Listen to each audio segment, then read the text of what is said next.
Hi, this is a bit different, but I saw a film recently, and it left me with some thoughts.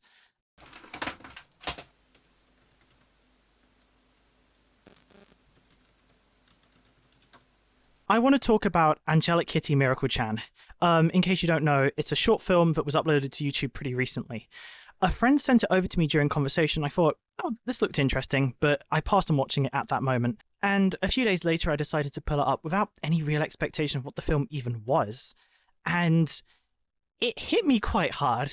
There's a lot that can be said about this film as a subversion, tribute, or reflection of otaku culture and being trans. But what I want to talk about here is just how real and raw it felt. At the start, there's a sudden cut from cutesy anime visuals to just live action. Some random girl's room.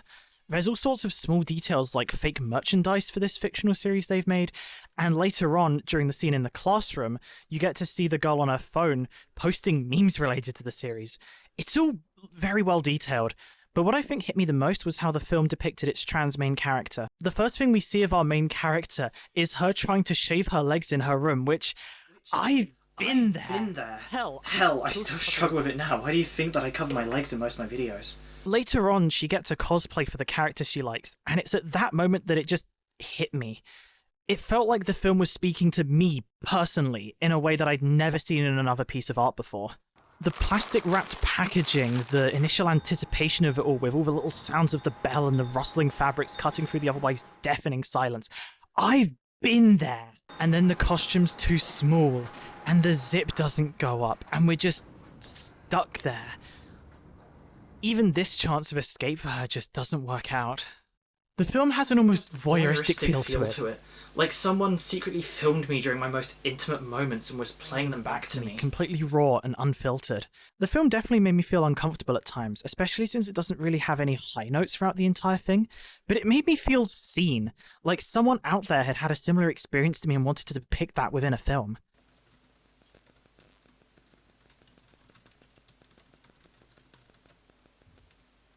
So, like I often do, I went to check the comments to see what other people had to say, and mixed in between really interesting analysis and people just rooting for the main character, hoping she'd be okay because they related to her, like me, there was also a decent amount of people saying they came from Twitter, since apparently people on that site were bashing the film.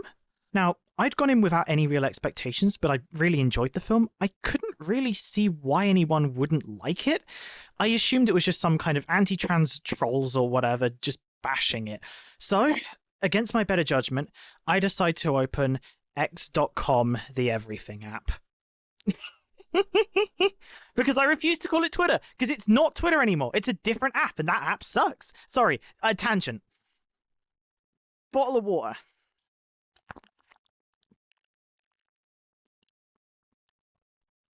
It may be because it's been a few months since I've last checked that site, but it surprised me so much how much negativity there was towards the film and just in general. I don't remember exactly what was being said, it's all kind of just a blur in my head right now, but what I remember was it seemed like other trans people had misinterpreted the film as being some kind of twisted transphobic hit piece, and were bashing it because of that, where all I saw was a fellow human depicting their experiences. Sure, it wasn't all sunshine and rainbows, but neither's life, and I appreciated seeing that depicted.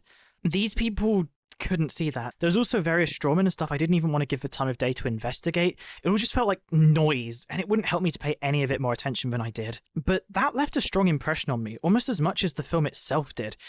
I guess because the film was so blunt and straightforward, some people wouldn't want to give it the time and look beneath the admittedly negative surface. And like, here's the thing, I get it. I've been here before. I understand why people would have their hackles raised right now. AI is really scary, so of course you'd want to poke holes in the drawing. Being trans right now is really fucking scary, so of course you'd see anything negative as an attack. I've been there. The negativity is so easy to fall into. But it's not healthy. It's not sustainable. It's just suffocating. Those sibilances are really going to screw up the mic, aren't they? I'd seriously recommend just trying to think a bit more about the stuff you watch and engage with it rather than immediately jumping onto bashing it. Obviously, not everyone has to turn into a video essayist, but at least think, why am I getting this reaction? try and find stuff you enjoy, but also try and go outside your comfort zone and find stuff that might not be what you're normally into. Or, if nothing else, just try and fall into negativity less. I know it's hard, but I'm sorry. I got a bit rambly there. I just felt like getting all of this out there. But I've got some other stuff I'd rather be talking about anyway.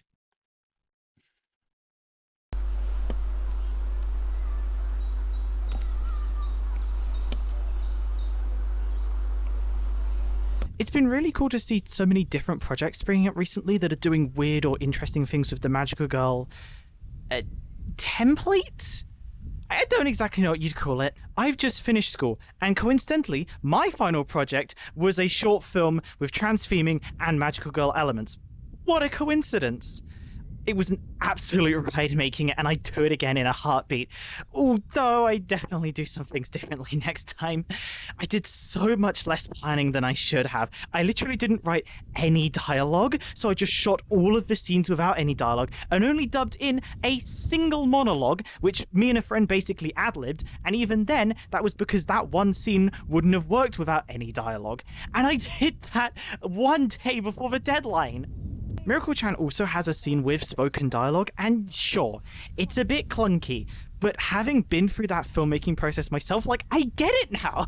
Obviously, if I was a teacher grading the piece on narrative immersion or production quality, I'd have things to say about it. But just as a person, viewing a piece of art made by another person, it's not even on the radar of things I'd even think to complain about. And hell, speaking of production, seeing how ideas that were crystal clear in the initial ideas phase get reduced more and more to implications or subtext in the final piece, I realized how crazy it is that any films are made at all. In other words, what I'm saying is that I can relate a lot more to the production of Rise of Skywalker. Now, I'd started working on ideas for this project in January, and by March I was aware of Pretty Please I Don't Want to Be a Magical Girl, which, in case you didn't know, is yet another Magical Girl tribute version thing that came out this year. I chose not to watch it while I was making my own thing, and I am so glad that I did wait until afterwards. It was so cool seeing tropes or ideas that I just finished tackling myself in one way being subverted a completely different way. It was so cool seeing how similar some of the characters were between our projects. In general, just having done something very similar to it myself gave me an almost sense of kinship or connection to these otherwise complete strangers, since we had this experience in common of making a weird subversion short film thing. I just had the biggest, goofiest grin on my face the entire time I was watching it, and had audible vocal reactions on multiple occasions. Audible vocal reactions? Just say you laughed out loud. But anyway, back to my project. It was a very human experience showing this thing I'd made to a bunch of other people. Okay, a bunch? Maybe 50 people have seen it tops, but I felt so much more satisfaction from that than I felt from the literal thousands of views I've seen on YouTube. It just, I don't know, felt more personal. Like I'd taken a small part of myself and put that out on the screen, and all my friends, teachers, and even family responded to it and enjoyed it. Which, as I said, all felt much better than just getting a big number on a YouTube video.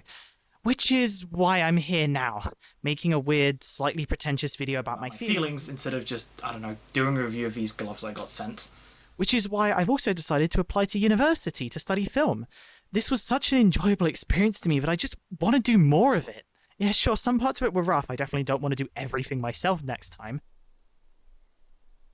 But this is also the best I've ever felt in my life. It's like this is what I was meant to be doing all along. I want to say, despite all of that, I do still really enjoy doing YouTube stuff, and I want to keep doing it. I really enjoyed sharing all my interests with other people and hearing what they have to say in response, and I want to keep doing that. Although, I may not stick to doing the same thing forever. I've only just started receiving any amount of attention pretty recently, and I have so much more stuff that I want to talk about besides VR. But that's what you guys are here for, so I'm going to keep this current experiment going for the next few months, and then once I get to uni, I'm going to reassess my priorities a bit. But until then, I've got this pretty cool pair of gloves, and I want to tell you about them sometime soon.